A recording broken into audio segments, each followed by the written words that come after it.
Hey guys, it's Nancy, the Handy Scandy. Thanks for joining me for another of my Fall Adventures card series.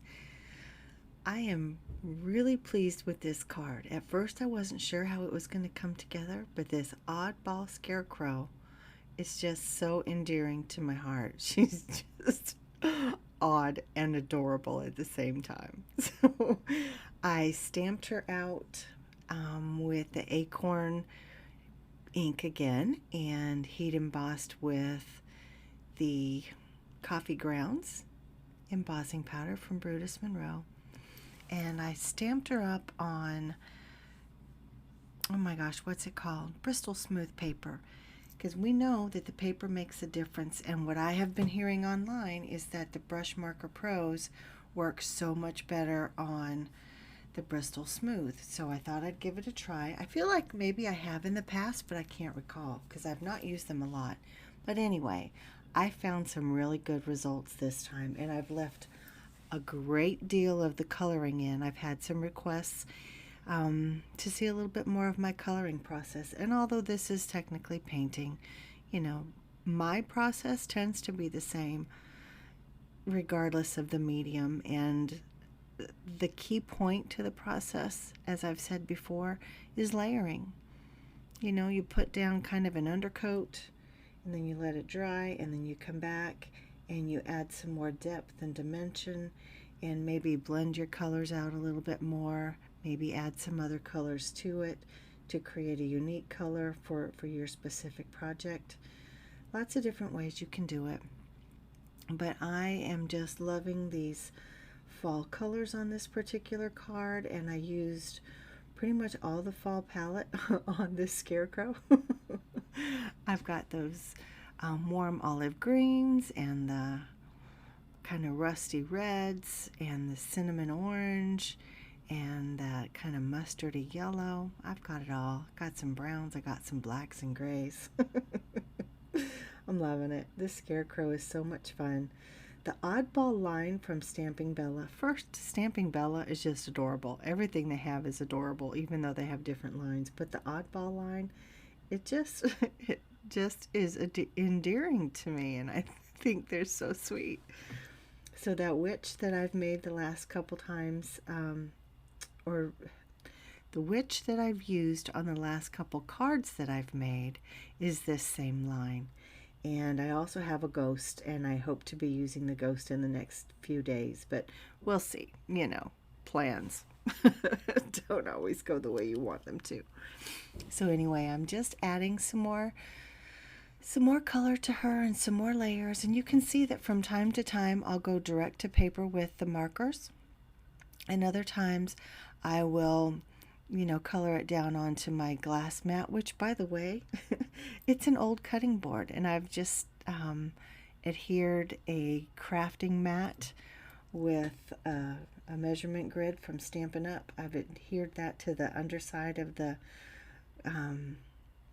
glass cutting board, and that's my craft mat for the most part. You know, you gotta make do, right? So that's what I have. I also have the foamy self-healing Spellbinders mat. That's the gray one that I use sometimes. But when I'm just needing that glass surface so that I can use it as my palette, this is what I use. So yeah, back to what I was saying. I will scribble out some of the ink onto that glass mat, and then I'll pick that up with my water brush. And I do prefer this particular water brush for this kind of process because it has a very fine point. Now I do have some very fine point paint brushes, but this one, I don't know, there's just something about it that I really like. So that was the finished Scarecrow. You saw her, and I had the background. I went ahead and did all that die cutting, and I adhered it off camera, essentially, because this particular video is more about the coloring than it is about the compilation of the card. So here I have all of these little pumpkins stamped out. This is from that pumpkin patch. I think it's called Pumpkin Patch from Honeybee. It's one of their newest stamps from their fall edition, or their fall release is the word I'm trying to say. and I love them. Pumpkins are so pretty. I think they're probably my favorite fall decor, if you will. You know, I love leaves and I love all of that, but pumpkins, again, are endeared to my heart. I love them. So I'm essentially just coloring them all or painting them all up the same way. I did that light wash of the orange, and I think in truth there are 2 shades of orange in my Karen Brush Marker Pros. I've got the smaller set. I think it's just like 24. I think there are 2 oranges and then a couple yellows and a couple browns. And ultimately, I think I use all 6 of them, mostly the oranges and the browns, but just so that they aren't all looking the exact same, I just mix it up a little bit. And I put my darkest color right along the black lines where the ridges and the pumpkins would be, and then I just kind of leave a highlight there in the center on each pumpkin, and yeah, I'm happy with them. And then I put the brown onto the stems.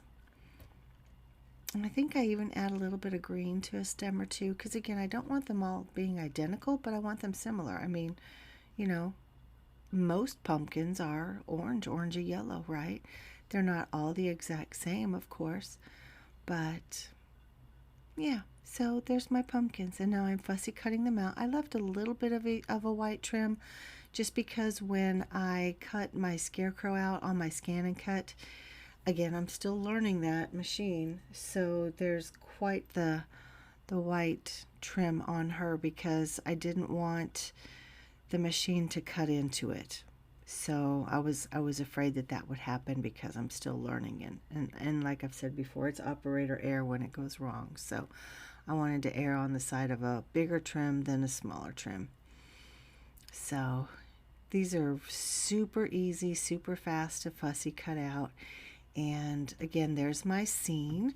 I used that kind of creepy tree from Gina Marie Designs, and I just used some scraps from my stash to make those hills, and I used the Creek Bank Creations hill and grass dies to cut out the hills, and there's some little grass that she's standing on there.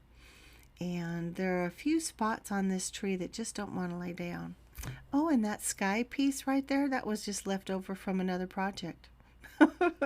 So I'm definitely just kind of shopping my stash and shopping my scraps these days just to kind of pull these cards together, and you wouldn't know it. I think they turn out super cute. I'm adding just some details and just a few places where I feel like I need to add a little more depth of color. So I'm going straight in with the marker. And also I used a little white gel pen just to add some highlights and things. And I'm marking it off on my hand just to keep the ink rolling, because the heat from your skin keeps that ink rolling. So doing that a little bit with both of those pens, markers. Gosh, I hate when my words leave me. So when I was wiping the other pen off on my hand, that was a blender pen, and there were some spots that had where the color had, you know, kind of squished outside of the line, so I was cleaning that up and wiping that off on my hand as well.